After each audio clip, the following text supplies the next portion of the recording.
কবরস্থানের পাশে গিয়ে আমরা ঘুমিয়েছি, আমার নেতা কর্মীরা ঘুমিয়েছেন। এখন আমাদেরকে ধৈর্য ধরতে হবে। আমার নেতা বলেছেন গত 17 বছর যেভাবে আমরা ধৈর্য ধরেছি, পেটে পাথর বেঁধে অনেকে ছিলেন, আর নির্বাচন পর্যন্ত আমাদেরকে ধৈর্য ধরতে হবে। ধৈর্য ধরার পরে আমাদের যেগুলো জোর জুলুম করে ওরা দখল করে আছে, নির্বাচনের মাধ্যমে নির্বাচিত সরকার গঠন করার পরে আইনের মাধ্যমে, প্রশাসনের মাধ্যমে আমরা আমাদের ওই জায়গাগুলো পুনরুদ্ধার করব। এই মুহূর্তে কোনো লোক রামপাল মোংলার যেন কোনো মতে যেন ঘের পুনর্দখলের চেষ্টা না করে। পুনর্দখলের চেষ্টা করতে গেলেও নিজেরটা নিজে যদি উদ্ধার করতে যাই, সেক্ষেত্রেও দেখা যায় আমরা দখলের নামে আমাদের নামে মিথ্যা অভিযোগ দিচ্ছেন।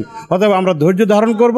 আগামী দিনে যে বাংলাদেশ গড়বেন, সে বাংলাদেশের রূপরেখা আমার নেতা আধুনিক গণতন্ত্র পুনরুদ্ধারের জন্য সংবিধান সংশোধন সহ আইন বিভাগ, বিচার বিভাগ, 70 অনুচ্ছেদের সংস্কার সহ যাবতীয় বেকার সমস্যা, শিক্ষা সমস্যা, তারপরে হচ্ছে নির্বাচন কমিশন, তত্ত্বাবধায়ক সরকার ব্যবস্থা, আমার নেতা যে 31 দফা রাষ্ট্র কাঠামো মেরামতের জন্য যে রূপরেখা দিয়েছেন, ওর আলোকে আমরা বাংলাদেশ চাই।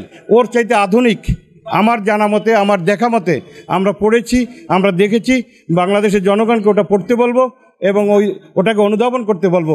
ওই আলোকেই বাংলাদেশে আগামী দিনে সেই বাংলাদেশে আমরা দেখতে চাই। আমার নেতা যে আলোকে বাংলাদেশের স্বপ্ন দেখেন, আমরাও সেই আলোকের স্বপ্ন দেখতে চাই এবং সেই বাংলাদেশে ইনশাল্লাহ আমরা তারেক রহমানের নেতৃত্বে আগামী দিনে আমরা সেই বাংলাদেশ গড়ব। বাগেরহাট জেলা কমিটি আহ্বায়ক কমিটির সম্মানিত সদস্য, সাবেক ছাত্রদল কেন্দ্রীয় সংসদের ভাইস প্রেসিডেন্ট।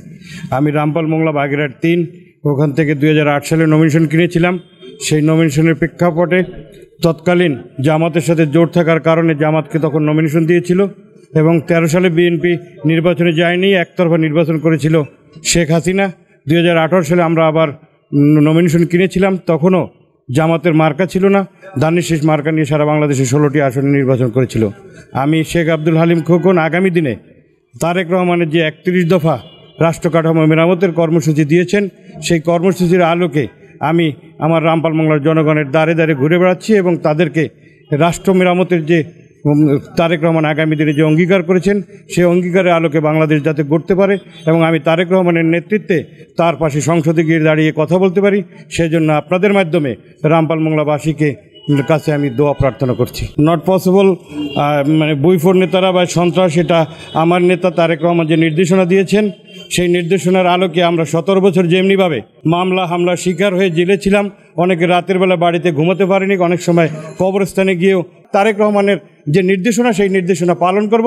এটা রামপাল মোংলাবাসীর উদ্দেশ্য আমার একই বার্তা।